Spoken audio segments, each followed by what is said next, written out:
Hi, I'm Dorothy Pomerantz. I'm the LA Bureau Chief at Forbes, and I'm here today to talk about the top grossing restaurants.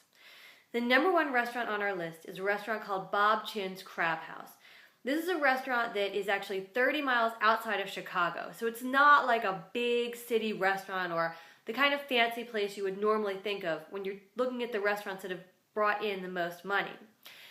For this list, we didn't include alcohol sales. We didn't include restaurants that were in places like casinos or like a buffet like that. These are standalone restaurants. Our data comes from a company called CHD Experts, which compiles this data all the time. They're really experts at this.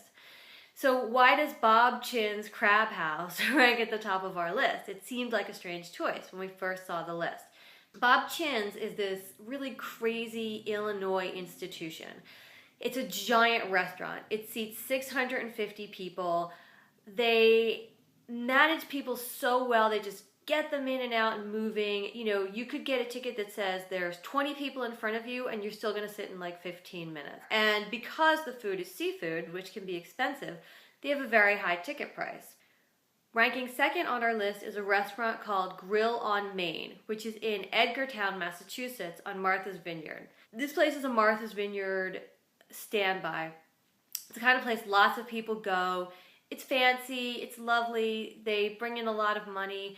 The estimate is that they earn about $23.5 million a year, so that's pretty good. And it's just a lovely place on Martha's Vineyard. In third place on our list is Sparks, which is the only New York City restaurant that makes this list. Again, they didn't include restaurants where they sort of turn into a nightclub at night or things like that, looking at standalone restaurants that are doing a lot of business in food. Sparks is a steakhouse. It's your very traditional New York steakhouse, and they do great business, and that's why they land on our list. We estimate they earn $23 million annual sales. In fourth place on our list is a restaurant in Houston called Tony's. Tony's earned $20 million in revenue between June 2010 and June 2011.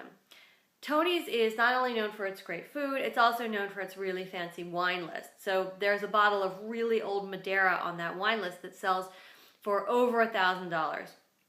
You could drop a ton of money on wine at this place, but that's obviously not what we're looking at. We're looking at the food.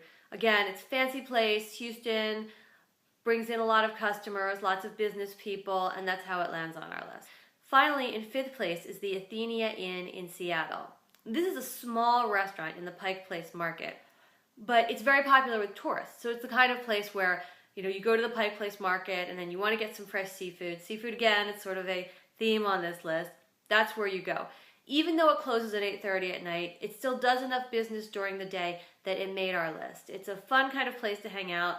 People love to go there, tourists and locals. The estimate is that it earned $19 million between June 2010 and June 2011.